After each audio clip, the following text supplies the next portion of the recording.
pinoprotektahan. Walang kasinungalingan, serbisyong totoo lang. See wishes come true sa Wish Ko Lang sa tulong ng Ariel Antibac with power of safeguard. Magandang hapon po mga kapuso. Eksaktong 1 linggo na lang po at Pasko na, araw na pinakahihintay nating lahat. Pero alam nyo ba, may mga taong hindi nakasanayan ang mga tradisyon tuwing Pasko? Dear Wish Ko Lang, ako po ay isang guro dito sa Pudog Elementary School.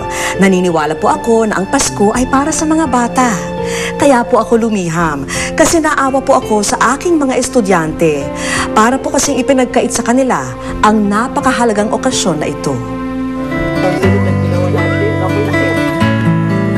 Para sa mga bata raw ang pagdiriwang ng Pasko, pero para sa mga musmos na mga bata nito na naninirahan sa kabundukan ng Iligan, isang palaisipan ang konsepto ng Pasko.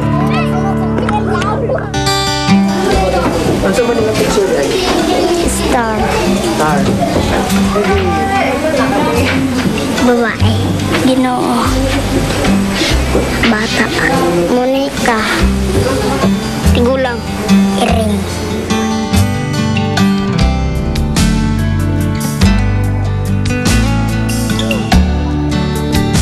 Sa layo ng kanilang mundo, maari pa kaya na mapalapit sa kanila ang tunay na diwa ng Pasko?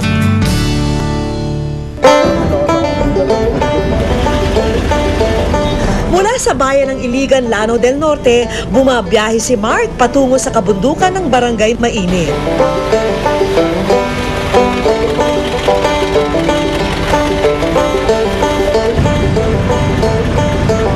Dati nagturo ako sa college, tapos nag-apply ako ng DepEd sa public, hindi ako natanggap kaya nagturo ulit ako ng college.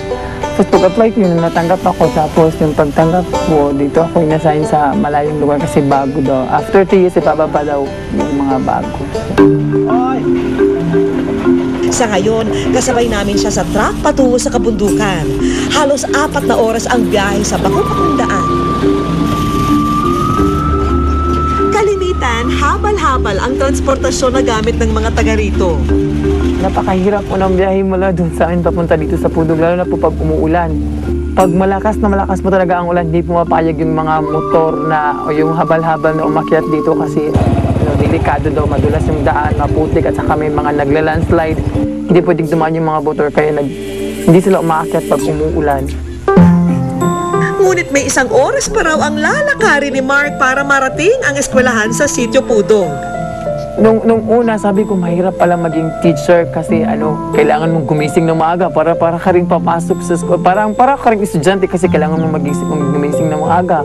Kailangan mong mag-aral ng leksyon para bukas. Kailangan mong gumawa ng lesson plan. Kailangan gumawa ng visual aids. Mahirap.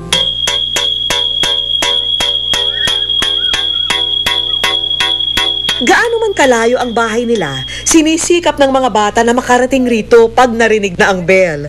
Di na alintana ang maputik na daan. Minsan na nga lang, may ibang naga-absent dahil salat sa gamit.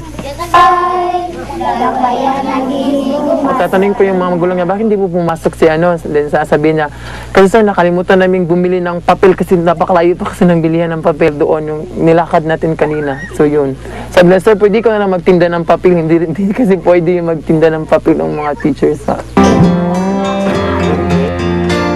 Ito po ang Pudog Elementary School. Nagturo kami dito ng multi-grading system. Ito yung mga grade 1, may 8 na estudyante. Tapos grade 2, dito yung mga grade 2, may 13 pupils. Tapos dito yung grade 3. Grade 1, copy this. For example, number 1.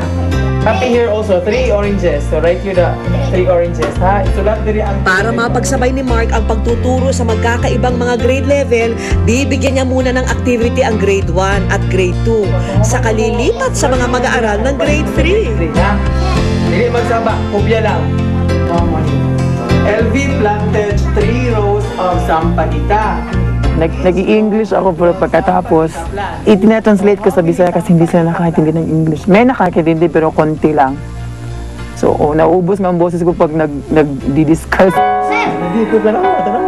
Tiyaga at pasensya ang baon ng guro sa loob ng klase.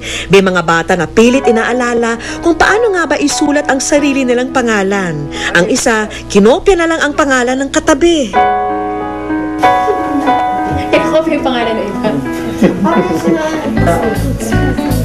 Gayunpaman, hindi maikakailang nais talagang matuto ng mga bata rito.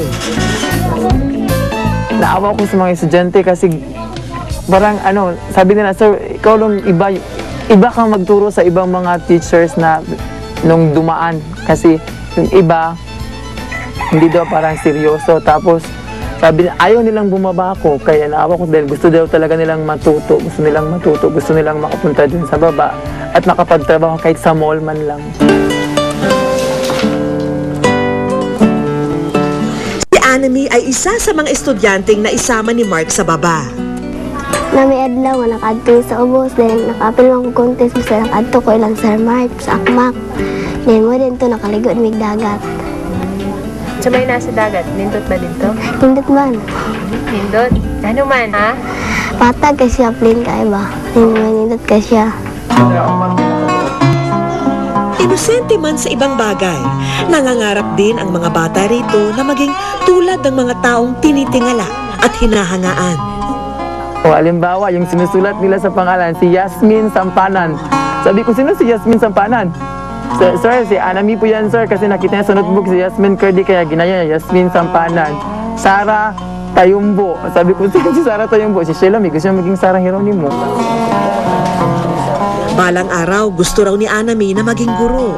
Ganun ko gusto ko maisa kay para makatabang ko sa mga ginikanan, sa ilang kalisod.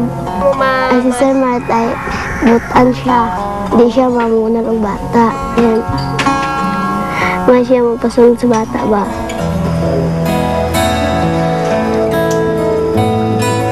Dahil malayo ang sitio Pudog, minsan lang sa isang linggo umuwi si Mark sa kanila. Kaya dito na siya sa paaralan tumitira at natutulog. Tuwing gabi, pag gumagawa kami ng lesson plan, mahirap po kasi madilim. Walang kuryente, nahihirapan po, sumasakit yung mata sa titingin mo sa mga lesson guides na gagawin mo. Tapos wala pang, pag umaga, walang tubig. Kailangan pang magpaigib ng tubig sa mga bata para may pampaligo ka o hindi kami naliligo. Natatakot din ako paggabi, kaya nga nagpapasama ako dito sa mga bata na dito matulog. Kasi ang dilim-dilim nga, wala akong kasama. So nagpapasama ako sa ibang mga estudyante na dito na lang matulog sa loob ng classroom para may kasama.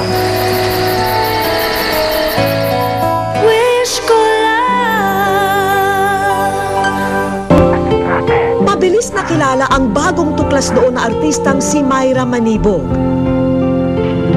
Gumanap si Myra sa mga pelikulang may sexing tema. Hirap sa buhay ang kanyang pamilya. Malayong-malayo na sa buhay niya noong isa pa siyang artista. Kasi ngayon, nagkakasakit-sakit na ako. Siyempre nakakatakot. Di ba mo masabi? Hindi na ba kayo